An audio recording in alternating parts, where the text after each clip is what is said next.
tuh ya, apa namanya, kita lihat penulisan Al-Qasim Utsmani, bisa bisa kita lihat aja di mushaf pada umumnya.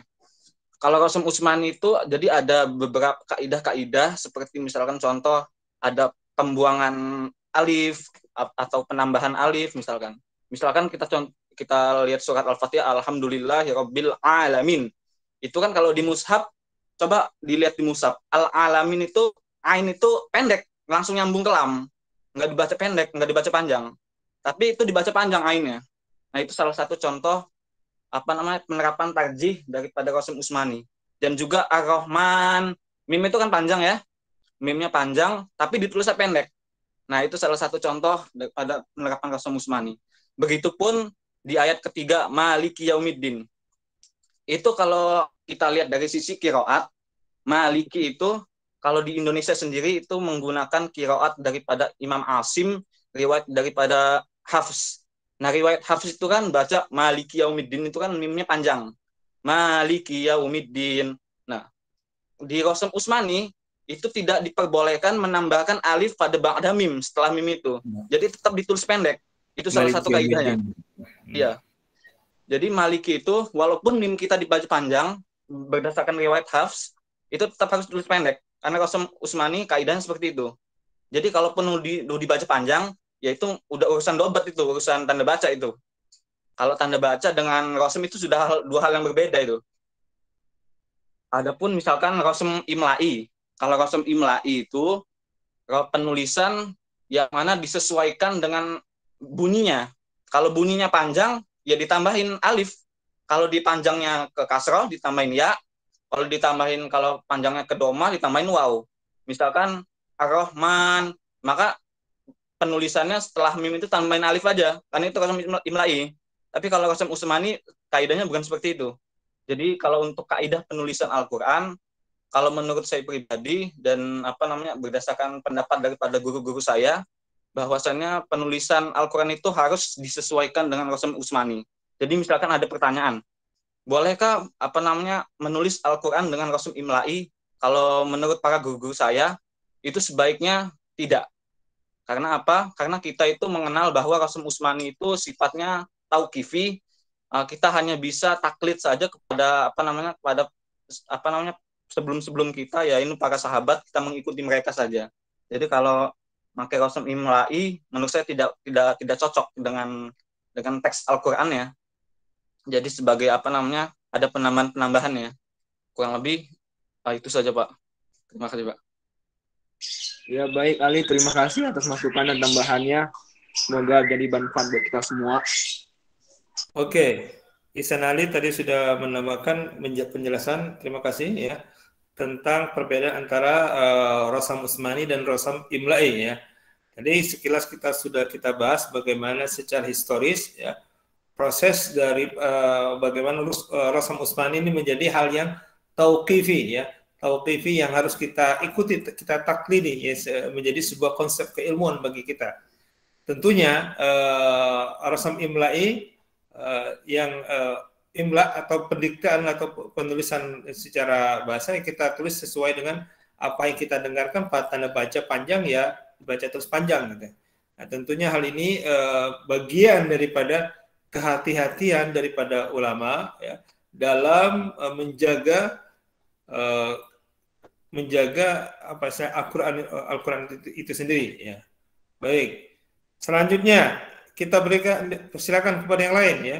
Atau ada yang mau menambahkan tentang perbedaan antara Qasim Utsmani dan Qasim Imla'i atau cara penulisan dengan Mushaf Utsmani dengan cara metode Imla'i?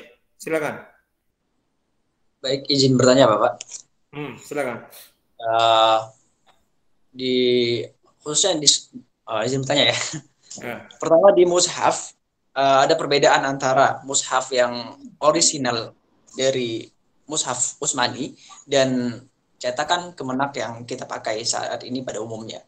Nah, di situ ada perbedaan tulisan sedikit, contohnya dalam tanda baca Al-Anamila atau Anaba, itu tuh ananya itu kan bacaannya kalau di Indonesia itu punya alif di belakangnya, Anaba. Punya alif, terus itu dibacanya pendek. Nah, Beda halnya dengan tulisan yang berada di Utsmani. Dari sisi antropologis, perbedaan-perbedaan tersebut ada latar belakang apakah yang melatar belakangi sehingga ada perbedaan penulisan dari hal-hal seperti itu. Karena kalau kita umumnya masyarakat yang kurang paham, yang kurang paham dari segi bacaan itu, maka kita akan terbawa oleh cara baca yang memang mengikuti apa yang ada di mushaf tersebut. Contohnya kalau kita memang tidak belajar tentang tahsin atau memang tidak belajar Al-Quran secara mendalam, ya bisa saja kita menyalahi aturan-aturan bacaan seperti itu. Mungkin itu yang dapat saya tanyakan, kurang lebihnya mohon maaf. Baik, ya. Ini menjadi tugas besar bagi kita ya untuk literasi tentang Al-Quran ya. Literasi tentang Al-Quran inilah ya perlunya istilahnya perlunya ngaji ya, perlunya terus-menerus belajar ya. Kita kan sehingga tidak muncul sikap ataupun langsung menyalahkan orang lain ketika menemukan perbedaan dalam bacaan, terutama dalam bacaan Al-Quran, masalah harakat gitu ya. Ya, kita contoh ada aspek historis lah, ketika apa yang dilakukan oleh Hudzaifah ya. Hudzaifah ketika menemukan perbedaan sahabat dalam pembacaan, maka di situ ada proses yang dilakukannya, yaitu proses konsultasi kepada orang yang lebih berwenang, terutama kepada para pemimpinnya, yaitu saat itu adalah Abu Bakar ya. Abu Bakar untuk melakukan sebuah langkah-langkah antisipasi agar Al-Quran ini bisa terjaga ya. Nah, ini juga tentunya menjadi Anda di bidang prodi IAT ini ya, para calon mufassir muda ya, mufassir pemula, ini menjadi tugas berat Anda ke depannya ini ya. Bagaimana mengkanter orang-orang, ya saya pengalaman pribadi ya, ketika saya pulang pertama kali dari Aljazair ya, itu mengimami mimpin bacaan sholat dengan bacaan Warash ya, bacaan Warash. Saya tidak sadar karena sudah terbiasa membaca Warash, kemudian ngimam, ternyata di bulan pertama saya baca, ada jemaah komplain, kok bacaan Al-Qurannya berbeda. Saya langsung ucap astagfirullahaladzim, lupa saya bahwasanya kita di Indonesia adalah dengan riwayat hafaz. Nah, di sinilah literasi ini menjadi tugas besar kita. Literasi tentang Al-Quran ini menjadi PR bersama ya. Bahkan janji Rasulullah bagi kita adalah khairukum man ta'allamal Quran wa 'allamahu ya. Nah, ini tugas besar bagi kita ke depan ya. Secara antropologis, secara sosiologis ya, dan tentunya secara teologis tadilah dari hadis Nabi tadi bahwasanya kita ingin menjadi orang yang terbaik ya.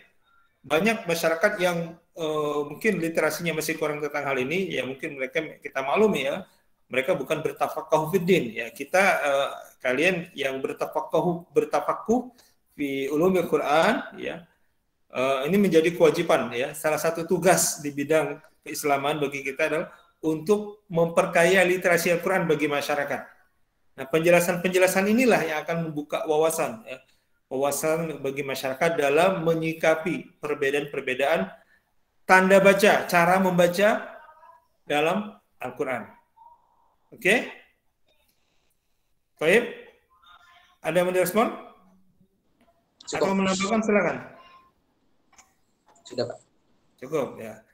Oke, nah ini poin penting bagi kita di sini ya, tentang Rasam Utsmani dan Rasam Imla ini menjadi PR bersama bagi kita untuk memberikan literasi kepada masyarakat umat Islam khususnya Indonesia nih agar jangan cepat-cepat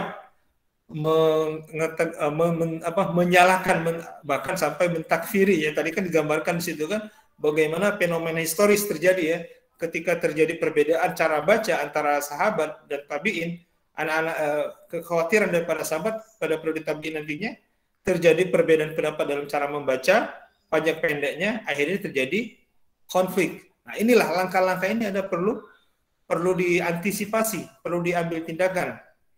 Inilah pentingnya mengapa kita belajar antropologi Al-Quran, memahami kondisi historis seperti ini, apa langkah yang harus kita lakukan. Nah, tentunya pemerintah Indonesia melalui Kementerian Agama sudah membentuk lajnah pentasihan Al-Quran gitu ya.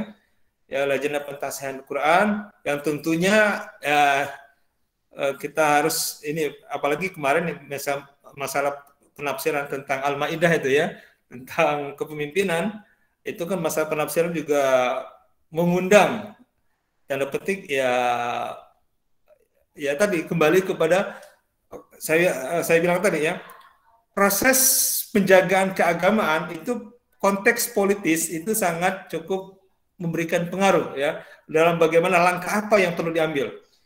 Ya, kita tidak tahu kalau seandainya bukan di khalifah yang ketiga itu Utsman bin Affan, mungkin yang kita ambil adalah misalnya Ali terlebih dahulu yang menjadi khalifah, mungkin mushaf Ali yang akan kita ambil kan, bukan mushaf Utsmani. Kenapa? Yang berkuasa awalnya adalah Ali bin Abi Thalib, tapi qadarullah inilah yang kita pakai dalam mushaf Utsmani yang telah mengambil langkah untuk menjaga Al-Quran. Maka yang kita pakai sekarang adalah mushaf Utsmani. Dan Ali bin Abi Thalib ternyata setelah di periode kepemimpinannya tidak mengangkat masalah hal ini lagi. Kenapa? Hal ini dianggap sudah selesai. Nah, masuk kepada berikutnya masalah al-lahan, masalah lahjah. Maka disitulah muncul di periode Muawiyah itu muncul kasus lagi tentang perbedaan panjang pendek. Disitulah muncul lagi perkembangan ilmu pengetahuan, yaitu munculnya ilmu nahwu yang disponsori atau diawali oleh kekhawatiran Muawiyah dan juga Ziyad bin Abihi yang mengajak kepada yang pakar di bidangnya, itu bidang rasam, yaitu Abu Aswad Ad-Du'ali untuk merumuskan bagaimana tanda baca. Nah, ini langkah-langkah yang dilakukan para ulama-ulama terdahulu inilah hendaknya menjadi motivasi keilmuan bagi kita untuk menemukan inovasi bagaimana cara agar Al-Quran ini dapat terjaga dengan baik dan masyarakat memiliki literasi yang banyak tentang Al-Quran. Oke?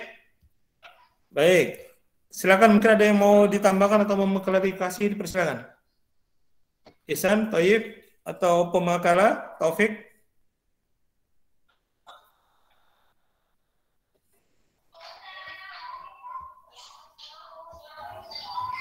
Boleh, Pak.